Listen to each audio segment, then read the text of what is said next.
Doctor Farhan Mahmood Chaudhary हाज़िर खिदमत है। सर्दियों का मौसम खूब अरूज पे है और खुश्क सर्दी हो रही है। अल्लाह पाक से दुआ है कि अपनी रहमत की बारिश अता फरमाए। तो इस खुश्क सर्दी में क्योंकि बर्फ़ गिर रही है जिसे हम कोहरा कहते हैं, जम रहा है कोहरा, तो अक्सर औक़ात जो पट्ठे होते हैं हमारे, वो टांगों का मसला आ रहा है। उनके जो जॉइंट्स हैं जिसे गोड्डा कहते हैं, वहाँ पे सुर्खी आ रही है। सुर्खी की वजह से मुर्गा या पट्ठा अपने वज़न पे खड़ा नहीं हो सकता, ज़्यादा देर खड़ा नहीं हो सकता और ऐसे चलता है जैसे कोई पीछे से उसे भगा रहा और मुर्गा जल्दी जल्दी चल रहा होता है।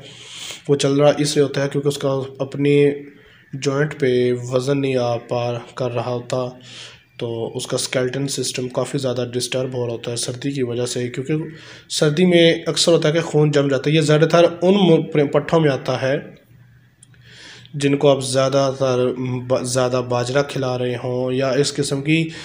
देखें, कोई भी एक चीज़ अगर आप उसको मिकदार से ज़्यादा करेंगे वो नुकसान देगी, चाहे वो जो चीज़ भी है। हर चीज़ की ज़्यादती नुकसानदेह है। कोई भी चीज़ है, आप हर रोज़ बाजरा दे रहे हैं, हर रोज़ बाजरा दे रहे हैं, वो नुकसानदेह है। आप हर रोज़ रोटी खिला रहे हैं, वो नुकसानदेह है। उसकी खुराक को थोड़ा सा चेंज किया करें। खुराक की चेंजिंग का मसला ये होता है। अगर आप चेंज नहीं कर सकते, फाइनेंशियल प्रॉब्लम है, देखिए महंगाई है और कुछ हो ना हो, फाइनेंशियल प्रॉब्लम हर एक के साथ ज़रूर होता है, तो उस लिहाज से आप गुड़ ले लें, शक्कर नहीं गुड़। उसका छोटे छोटे पीस बना लें या पीस तो तोड़ लें उसके। एक टाइम रात को वो अपने मुर्ग को लाजमी दिया करें। अक्सर बुज़ुर्ग भी कहा करते हैं कि जानवरों को ना एक गुड़ की पेस्ट्री दे दिया करें जिस दिन ज़्यादा सर्दी हो, या जो गाय भैंस बच्चा देने वाली हो उसको भी कहा जाता है कि इसको गुड़ खिलाएं। गुड़ की जो है वो ग़िज़ाइयत गर्म होती है, इसकी तासीर गर्म है, ये खून को गर्म करती है, उसको पतला करती है। सर्दी में खून जम जाता है, उस जमने की वजह से जोड़ों का दर्द शुरू हो जाता है। मुर्गों में खून जमने ये होता है कि उसमें ऑक्सीजन की मिकदार थोड़ी हो जाती है, खून ज़्यादा सुरख हो जाता है उसमें।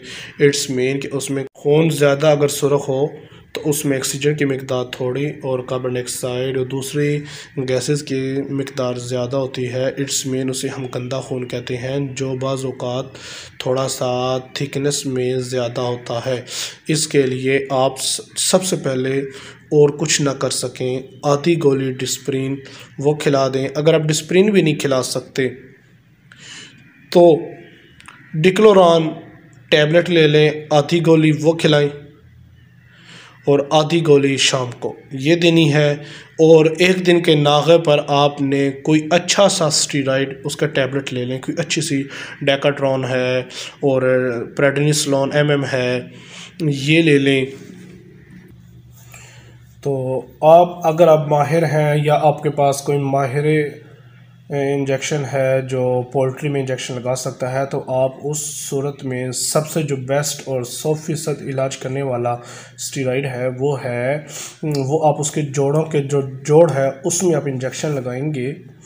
तो याद रखिएगा, वो इंजेक्शन हर कोई नहीं लगा सकता।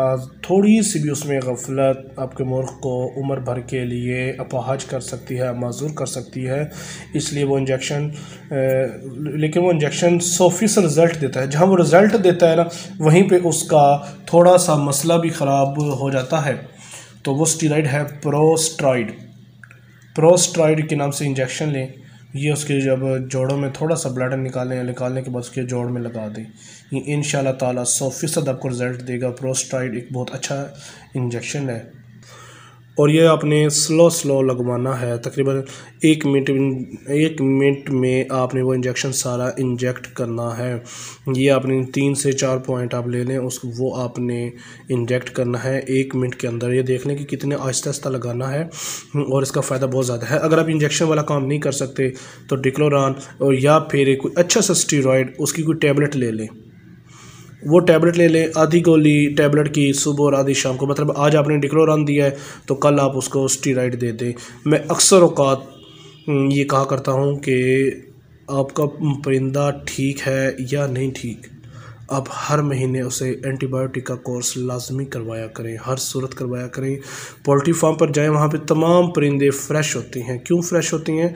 कि वहाँ पे बीमारी हो या ना हो, उन्होंने एंटीबायोटिक का कोर्स मंथली करवाना ही करवाना होता है। मेरी आपसे गुजारिश है कि आप ये किया करें। उसके साथ मैं आपको कुछ स्टीरॉयड के टैबलेट्स बता देता हूँ जो आप इस्तेमाल कर सकती हैं।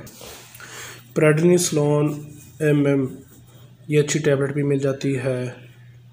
और सूजन ना उतर रही हो तो आप स्टीरॉयड को इस्तेमाल करें, इंशाल्लाह जल्दी हो जाएगी। लेकिन कोशिश करें नर में इस्तेमाल करें, मादा में नहीं। मादा की डोज और उसकी फ़िज़िकल वेरिफिकेशन के बाद स्टीरॉयड को यूज़ किया जाता है।